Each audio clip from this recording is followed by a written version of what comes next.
आजकल तो जो दिन है वो बड़े सेंसिटिव से चल रहे हैं, क्योंकि बजट की तैयारी में हुकूमत लगी पड़ी है और आवाम की नज़रें भी तमाम उसी पे ही जमी हुई हैं कि उनको रिलीफ मिलेगा, आवाम दोस्त बजट होगा या नहीं। तो सबसे पहला सवाल मेरा आपसे ये होगा कि जो इस बार नए माली साल का बजट है वो आवाम दोस्त आपको दिखाई दे रहा है या नहीं?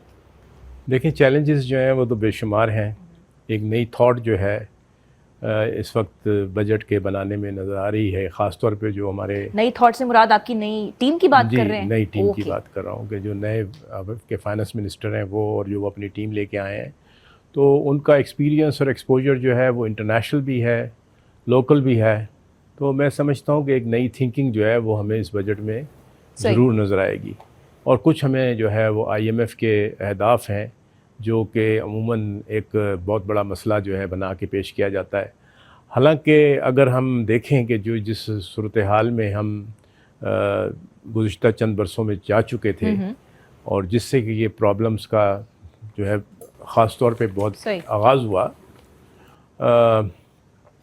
हमारा जो करंट अकाउंट डेफिसिट है, हमारा मेजर मसला जो है वो करंट अकाउंट डेफिसिट रहा है। अच्छा। और जब लास्ट गवर्नमेंट जो 2022 अप्रैल में उससे उस वक्त तक जो है तकरीबन $45 बिलियन का करंट अकाउंट डेफिसिट था। ठीक। और उसकी वजह से हमें डॉलर के ऊपर भी एक प्रेशर नज़र आया पाक रुपी पे, और पाक रुपी जो है वो 330 रुपए तक चला गया। जी जी बिल्कुल। फिर उसके बाद SIFC का क़याम हुआ। SIFC के बाद बहुत सारे जो माशी मामलात थे, उनके ऊपर एक सैर हासिल किस्म की पॉलिसी डिसीजंस बनाए गए, और जो स्टेप्स लिए गए उन स्टेप्स का जाके अब हमें नज़रिया आ रहा है कि जो 38% पे इन्फ्लेशन रेट गया था, गुज़िश्ता माह की जो फिगर्स हैं वो करीबन 12% से नीचे हो गई हैं। अभी भी हमारे यहाँ इंटरेस्ट रेट जो है वो 21-22% पर है, जो कि बहुत ज़्यादा है। अब देखना ही होगा कि हमारा इंटरेस्ट रेट कैसे कम होगा। महंगाई 30% से 12% पे जा चुकी है जी, लेकिन उसके बावजूद भी आम आदमी के हालात तो उसमें कोई बदलाव नहीं आया। वो तो बदल ही नहीं रहे। आपके पास कोई जादू की छड़ी तो नहीं है ना कि आप एक ही दिन में कहेंगे जी यानी महंगाई कम हुई है। महंगाई आवाम को यकीन ही नहीं आ रहा कि महंगाई कम हुई है। आप देखें, जो हमारा महंगाई का सबसे बड़ा जो इंडिकेटर है ना वो फूड प्राइसेस है। ओके। और फूड प्राइसेस हमारी जो है, अब आप कम से कम, मैंने आज सब्जियां मंगवाई हैं और वो उन सब्जियों की कीमत जो है मैंने कम से कम नहीं तो 50% कम पे की है जो मैं अप्रैल के महीने में पे करता था।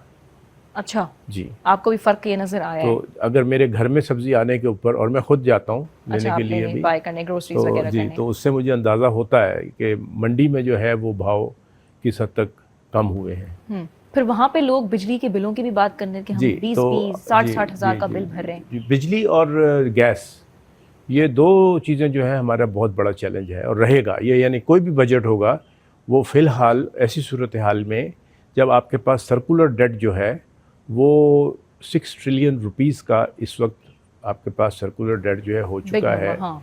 और इस सर्कुलर डेट के सिलसिले में पॉलिसीज़ की भी बेशुमार प्रॉब्लम्स हैं और पॉलिसीज़ गलत बनती रहीं, गलत डिसीजन मेकिंग होती रही। ख़ास तौर पे जो आपके पास जो गलत डिसीजन से आप पिछली टीम की बात करें, पिछली मौशी टीम की, उन 2014 से मैं बात कर रहा हूँ। ओके। जब आपके पास CPEC के प्रोग्राम आए, बल्कि उससे भी पहले अगर आप चले जाएं 1996-97 में जब हपको जैसा प्रोजेक्ट जो है वो बनाया गया, और वो जो 62% मिनिमम कैपेसिटी चार्जेस देने पर जो है हमने रेगुलेशंस बनाई, और उसकी बड़ी लंबी कहानी है, मतलब अब मैं उनको क्या दोहराऊं। लेकिन ये है कि मुस्तक़िलन ये जो IPPs की पॉलिसी है वो हमारी जड़ों में बैठती चली गई है। और मैं समझता हूँ कि अब हुकूमत को एक फैसला करके ये जो मिनिमम कैपेसिटी पेमेंट्स हैं इनको रोक देना चाहिए। अच्छा, अब ये समझना है। बिल्कुल, क्योंकि आपका ये जो अफरीत है ये हर सूरत में बढ़ता रहेगा। आपको किसी भी किस्म का कोई लीगल कवर चाहिए हो, कुछ हो, वो आप पार्लियामेंट के ज़रिए जो है पास करवाएं, और उसके बाद आप इसके ऊपर जो है फ़ैसला कर लें कि हमने अब ये मिनिमम कैपेसिटी पेमेंट नहीं देनी।